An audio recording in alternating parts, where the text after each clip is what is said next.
Blended learning is choice. Blended learning, if we look at the Christensen Institute, says that we are giving students choice over one of four things, or a variety of those things, but it can be time, place, path, or pace. So when we give our students choice, we're giving them some ownership in the different learning that's taking place. Now, we're not always giving them choice of all four of those items. Sometimes we're going to pick one of those items to give them some choice on. As an example, we might give students choice over the path or the way that they get something done. So we're giving them choice over the path. We're saying, you have to complete these objectives, but in which order, you can decide. Sometimes we need them to go through a prescribed order, so that's not going to work. So sometimes we say, you know what, you get some choice over your pace. We're going to give you some videos, here's some resources. The teacher's going to work with you one-on-one. And throughout that time, you're going to be going through this series of events. As you do those events, you can take the assessments and build your own path by going in the pace that you need to go. Sometimes you might have to watch a video 2 or 3 times for it to completely make sense, for you to answer the questions, to show that you mastered the content. Sometimes you're going to buzz right through and you're going to get that choice to be able to move at the pace that you need to work through, even when students in your classroom aren't moving through that pace.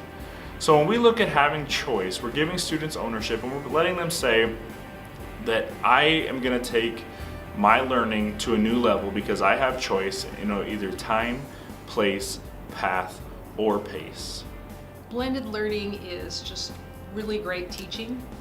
It takes what you're already doing in your classroom and you add some other components to it, possibly the online component, more of the small group or the collaboration, but it's meeting students where they are and moving them forward at their own pace and giving them some control of their learning. Blended learning is an educational program that blends online learning with face-to-face learning. And the idea is that we're giving students some opportunities to control the pace of their learning, the path of their learning, to really allow the teacher to weave together the best parts of those two learning mediums. So hopefully make sure students are successful.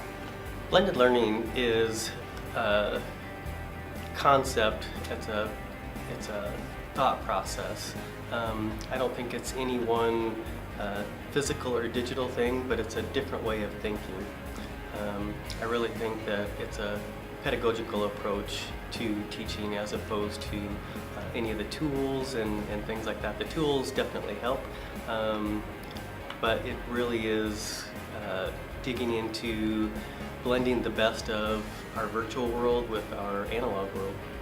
Yeah, well, to us in Omaha Westside Community School Districts, personalized learning is really learning about the learner themselves. I mean, taking students where they're at, and then what we've developed in Omaha Westside Community Schools that we're really proud of are our 5 elements of personalized learning.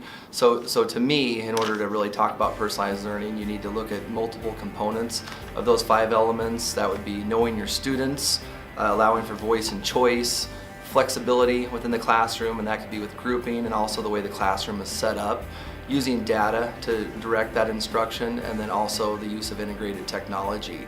And I don't believe that any one of those things alone means that you're personalized learning, but the more of those elements that you're incorporating together, the more likely your chances are that you're personalizing learning.